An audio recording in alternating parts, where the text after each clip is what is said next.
Relationship advice. Mother, 42 female, who abandoned us in middle of the night, came back after 16 years, and it's killing me. 24 female, inside that my brother, 17 male, and father, 42 male, are too forgiving towards her, and it makes me resentful towards my own brother and father. My story is a bit long and I apologize for the upcoming wall of text.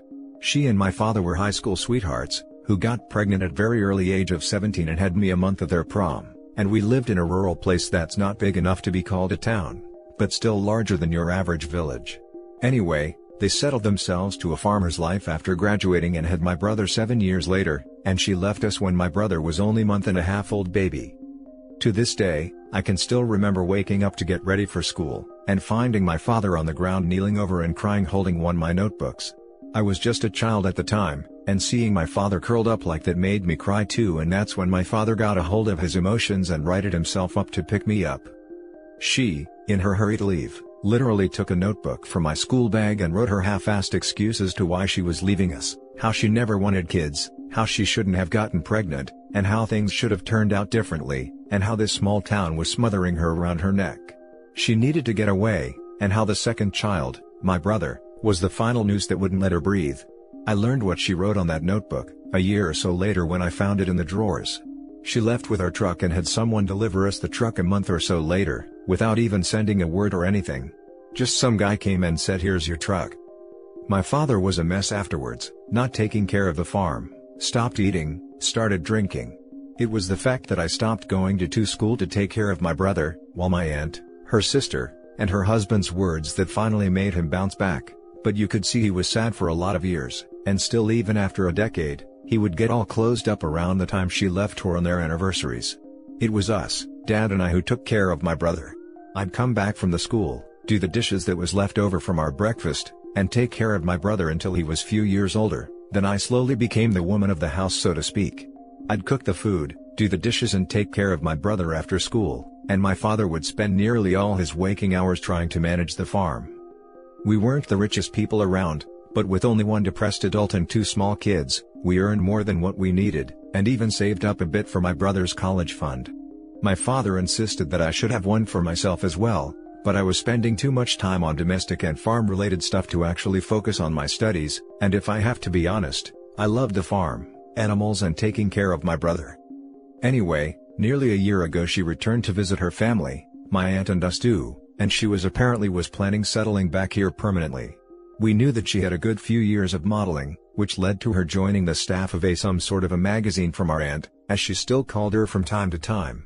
She tried calling us a few times as well, but I refused to talk with her, and I think she was too ashamed to ask to talk with my brother. Anyway, when she came back, she apparently had enough for setting back here with a new house and some land. After a few days of her coming here, she tried to contact us again when she and my dad ran into each other at the town center. My dad says he told her about my opinion on her, but she insisted. Apparently, she owed that to me and I shove it, for the lack of better term, with few extras on the side as well. She tried the emotional, regretful parent on me with her crying and all, but I don't buy it, or rather, I just wish she never came back to disturb us and lived in her airy, breathable big city life, and left us the hell alone. My brother was not there at the time, as he's in his first year of college. He was admitted via early enrollment thanks to him being a lovable genius that he is. I knew my dad was still in love with her. I tried to set up a few dates for him before, but it never went anywhere, and that summer, this summer, they started dating again to my dismay and my brother's joy. My dad invited her over to dinner when my brother came back from his summer break and we had a family dinner. I wanted to warn my brother about her, but seeing his enthusiasm about it, I couldn't break his heart. So I just stayed civil and didn't speak unless spoken to. My father had kept that notebook for more than a decade, but I decided to burn it when I was 19. My father and had a pretty big fight about how I had no right to burn it, but I said to him that it was better than my brother accidentally finding it, and reading how her mother thought him as a noose around her neck that wouldn't let her breathe, and he caved in after that. Now, whenever I see her in our house talking with my brother who looks up to her like the genie finally granted his wish, I remember what she wrote, and the rage and hatred that goes through my very soul, is becoming that goddamned noose that won't let me breathe. My brother had a talk with me this morning, about me being cold toward her, and it turned heated when my brother said, "Why wouldn't I be happy? I finally have a mother." finally have a mother, and I shouted back at him, I was your mother, not that who, and I don't have a mother. I made my brother stormed out of the house crying, and seeing him cry made me cry, while my father tried to meditate between us and failed. The fact that I can't tell him that I hate her because she detested us, her own goddamn children, because it will hurt him more. The fact that she abandoned and scorned the loveliest, most innocent-looking baby with sky-blue eyes, when she was supposed to be a mother to him. I was a goddamned 7-year-old child when I cooed at him, and changed his diapers for the first time with my aunt, showing me how it's done, and I didn't resent him. I loved him like a brother, and I loved him like she was supposed to. And the little comments people make about her and me now that she's back, are just salt to the wound about our likeness. Even my brother once commented on how we looked so alike, smile like each other, and how she probably looked like me when she had him, and it took all my willpower to not snap at him.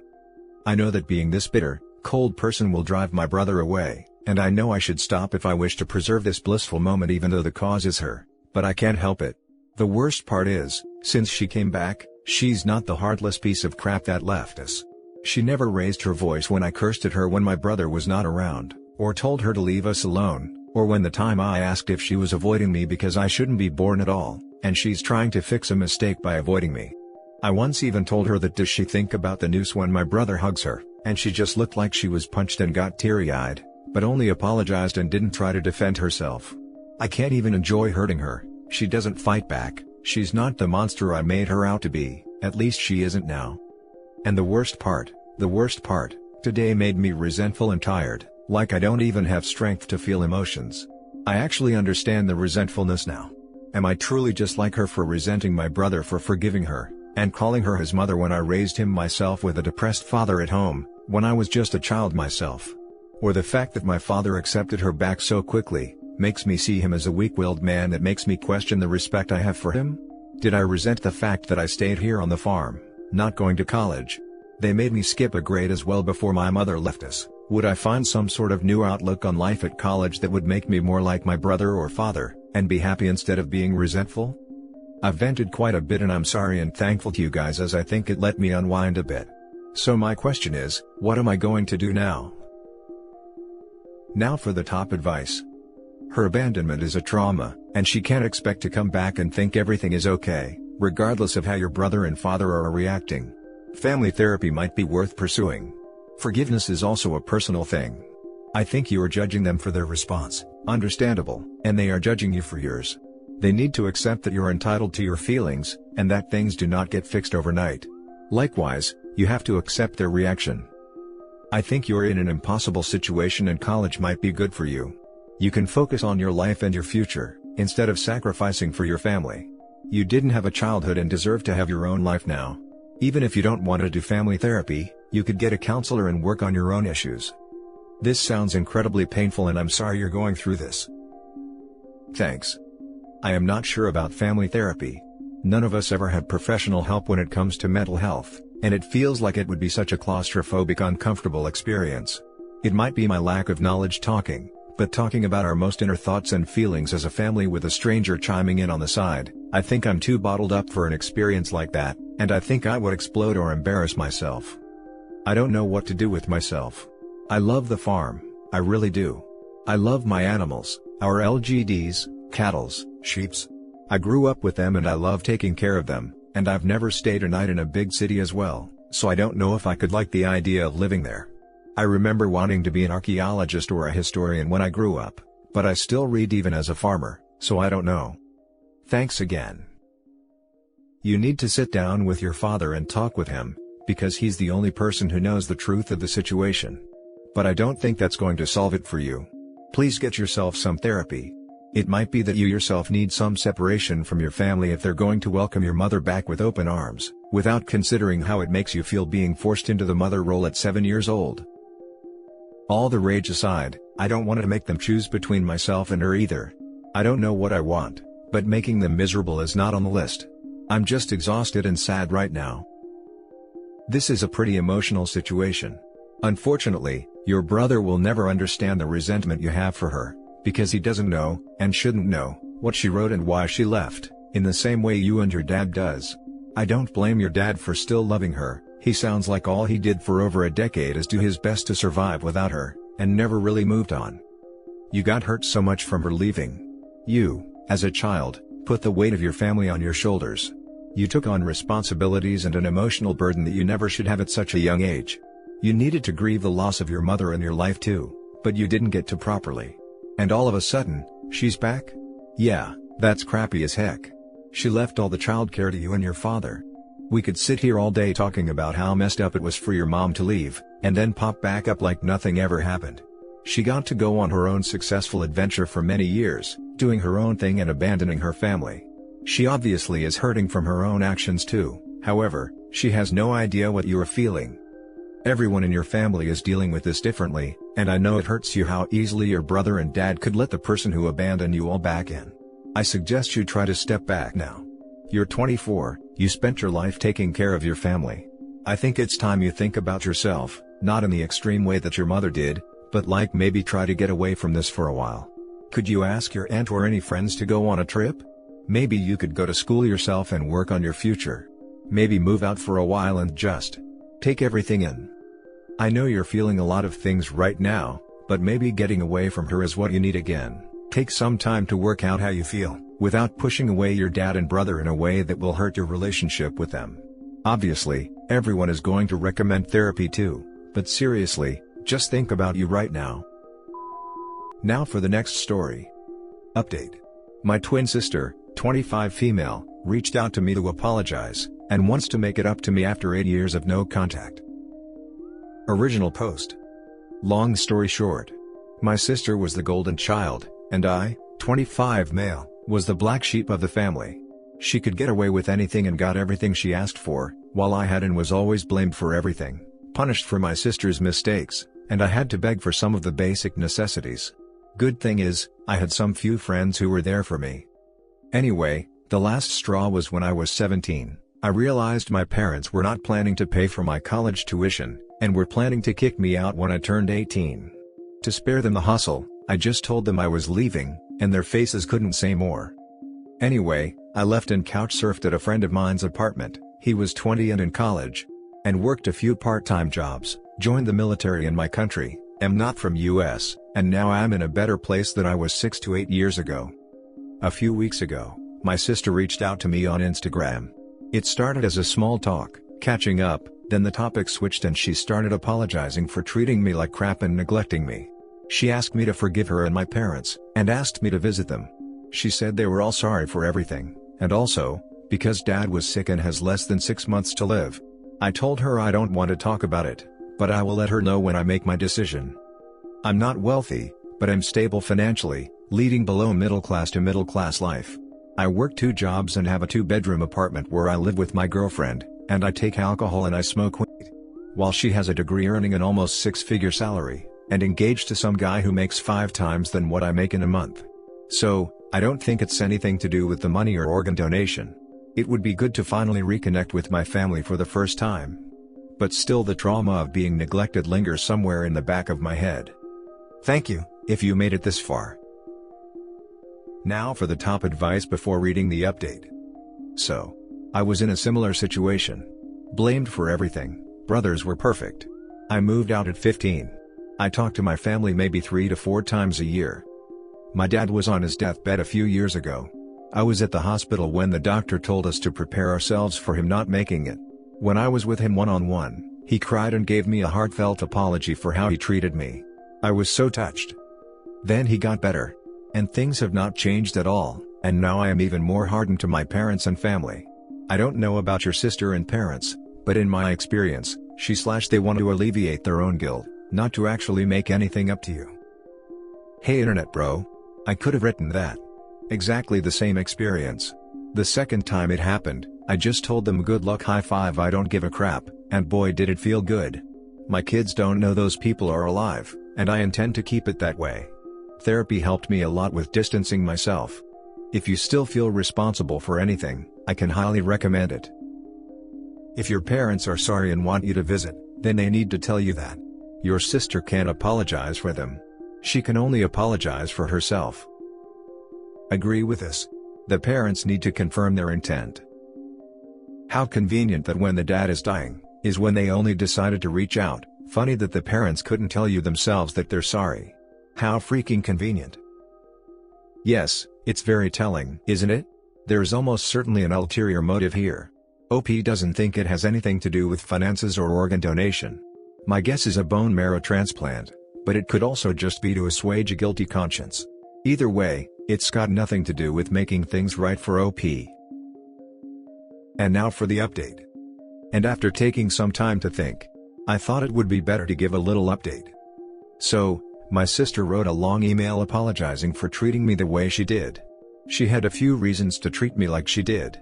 In general, our parents treated her like a golden child, and she did everything not to be anything less, and was led to believe that I was always the one in the wrong.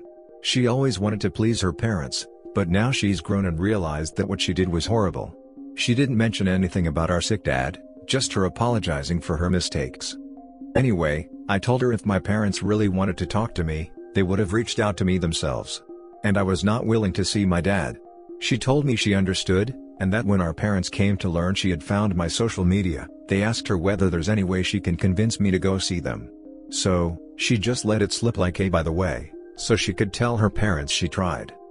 She also asked if we could meet, get a cup of coffee or she comes over. I think her apology is genuine, she really determined to fix things between us. And she sounds mature, and not that little spoiled brat of a sister I had. If she has other motives, I don't know, but it would be good if we had that sister-brother relationship. I said that I'm willing to meet her and we will set a date. And I got an email from an unidentified account. Haven't opened it, but I guess it's my parents. My sister had told me that they had gotten my contacts from a friend of hers. And they would try to contact me as well. That's everything. Again, thanks for everything. I will try to update if anything comes up. Now for some closing comments. It sounds like your sister is making a genuine effort to apologize and respect your boundaries with your parents. If you want to give a try, just go carefully and slowly. Especially the first few meetings, don't do them in your home. Be ready to walk away immediately if your parents crash these meetings. Having a therapist or counselor to talk to while you process this might help. I was also golden childed by some of my family, and although I wasn't really cruel to my brother and we never went totally non-contact, it did take me late into my 20s to really realize how full of crap the adults have been, and how the different ways we'd been treated was so very wrong. When being a golden child is all you know as a child, it's tough to fully wake up to what happened, and make peace for the parts of it that were your own fault, and the huge parts of it that were the adults' fault for training you up in that toxic and manipulative way. Now we're in our 30s, and although I wouldn't say the wounds will ever heal entirely or perfectly, we are truly friends again and I'm very grateful that my brother let that happen. I would have understood if he hadn't felt able to accept me, given the way we were raised. But screw your parents. Keep to your hard no contact with them, and expect your sister to continue to respect that. I was never the golden child, we'd joke that I was the midnight gray sheep, but I definitely was led to believe that my black sheep brother was the problem. It also took me getting out of the house, to appreciate just how much he didn't deserve that. It is so frustrating to realize just how isolating and unfair it was for my brother. I'm really glad we never went no contact, because we have an incredible relationship now. It's nice of your sister if she really wants to make amends, but be wary. She may bring your parents along when you go to meet her. You could scope out the location from a distance to avoid contact if she does this. I just hope she doesn't bring your parents with her when she meets you to talk. I have a feeling she won't. People change a lot when they are younger. If they were both in their 30s, I would be more concerned. When parents came to learn she had found my social media, they asked her whether there's any way she can convince me to go see them. So, she just let it slip like by the way, so she could tell her parents she tried. This makes me wary of her though. She's still not capable of saying no to her parents. Once they know she's in contact with OP, the pressure is going to be on her to reel OP back to them. Especially since she claims her parents got OP's contact info from a friend of hers. Come on, she gave it to her parents because she can't say no. I know the friend, we went to school together and was close with her. She travels a lot for work and works in IT. She was close to my parents, so I'm 70% sure she did it. And that's it for this video guys. If you have thoughts to share, leave a comment below. Don't forget to hit like and subscribe if you like this content. I'll catch you in the next one. Good day everyone.